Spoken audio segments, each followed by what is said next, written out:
Bismillah ar-Rahman ar-Rahim. Mr. Chancellor, distinguished members of the University, my friends, it is a wonderful experience to join you today. And for me, only one day at Oxford rivals this one. And that was the day in 1982 that I entered university and joined this extraordinary community of fellowship and knowledge. And I am especially pleased to receive this honor from the hands of a champion of global dialogue, my very good friend, Chris Patton. But may I say I see this honor as one for all Jordanians. It is they who inspire me, their achievement, their tenacity, their hard work, and their loyalty to our nation. The responsibility I bear as a Hashemite is dedicated to their future.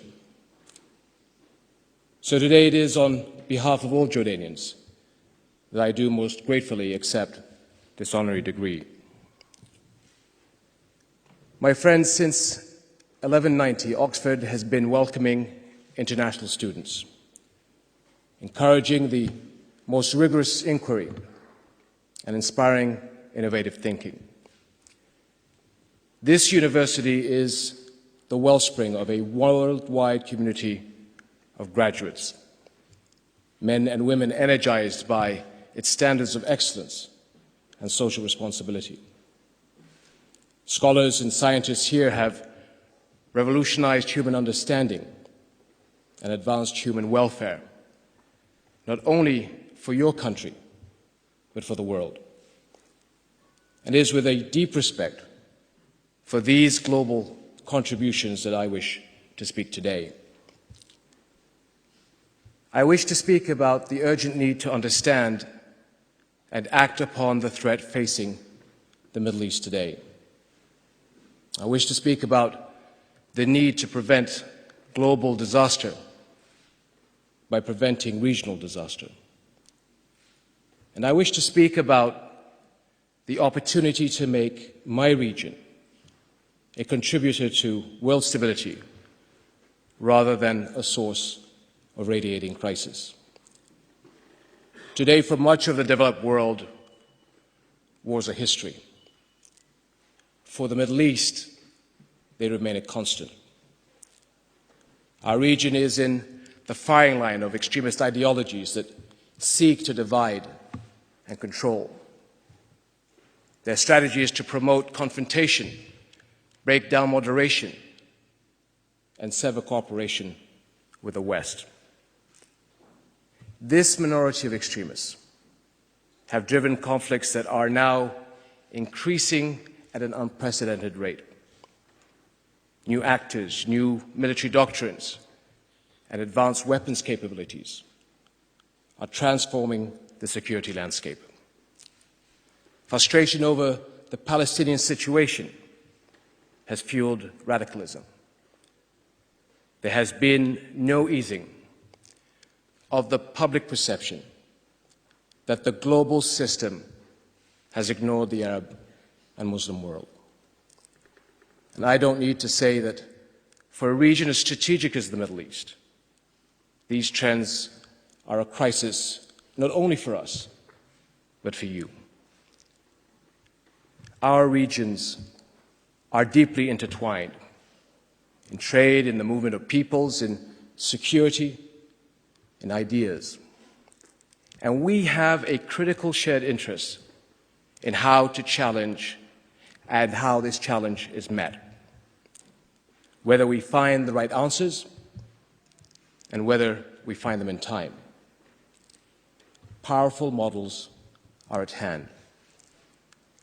Our globalizing world has brought opportunity and progress, not just because of economic efficiencies, but because of its expanding partnerships. Here and elsewhere, people are seeing that peaceful engagement, not hostility, is the way to a better future. It is a path that Europe itself has spearheaded through her historic reconciliations and a pioneering regional community. Today, the European community joins 27 countries and 500 million people, with, by the way, at least 6 religions, with Islam as the second largest, all forming a diverse community that cooperates under the rule of law for mutual benefit. It is moderation, not extremism, that opens the way to that future through coexistence, cooperation, and all the benefits they entail.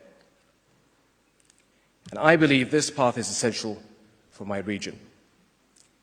But to achieve it, we must work together, boldly, effectively, to create the strategic space for peace and progress to grow. The first step must be peace at the core. Justice and statehood, finally, for the Palestinian people. We meet here today, June 4th, that resonates in the ears of every Arab. June 4th, 1967, marks the last day a Palestinian lived free of occupation. The next day, June 5th, began 41 years of whiplashing violence, invasive settlements, a crippled economy, and harsh and multiplying restrictions on life. For Israel, it has been 41 years of incessant conflict. 60 years after its founding, it is still not recognized by 57 countries, representing 1/3 of the members of the United Nations, with a total population greater than Europe and the United States combined. While the conflict continues, people on both sides lose, and it is time to help people win. For Palestinians, justice and a future, an independent, sovereign, and viable state. And for Israelis, recognition and security. Security that isolation behind walls and military forces can never bring. The groundwork is in place, and the opportunity is here. And Europe, especially the United Kingdom, can make a critical contribution as honest brokers in negotiations, as sources of security support, and as investors in the Palestinian economy. Your efforts will send a global message to young people, young Muslims especially, that the international community can and will deliver on its promise of justice and hope. And nothing is more important for the youth of our region. 200 million young men and women, the largest and the fastest growing youth cohort in our history. And they see in 1,000 different ways all this century has to offer. And they want to share in that promise. Yet most of our countries are still developing their way out of poverty. And even in this plugged-in generation, illiteracy remains unacceptably high, especially for women. Our youth face some of the world's worst unemployment rates, and we must respond. Over the next few years, there needs to be wide-scale, tangible solutions to the issues that affect people's lives. Community development, access to health care, affordable energy, secure water resources, good schools, gender equality, and jobs, jobs, jobs.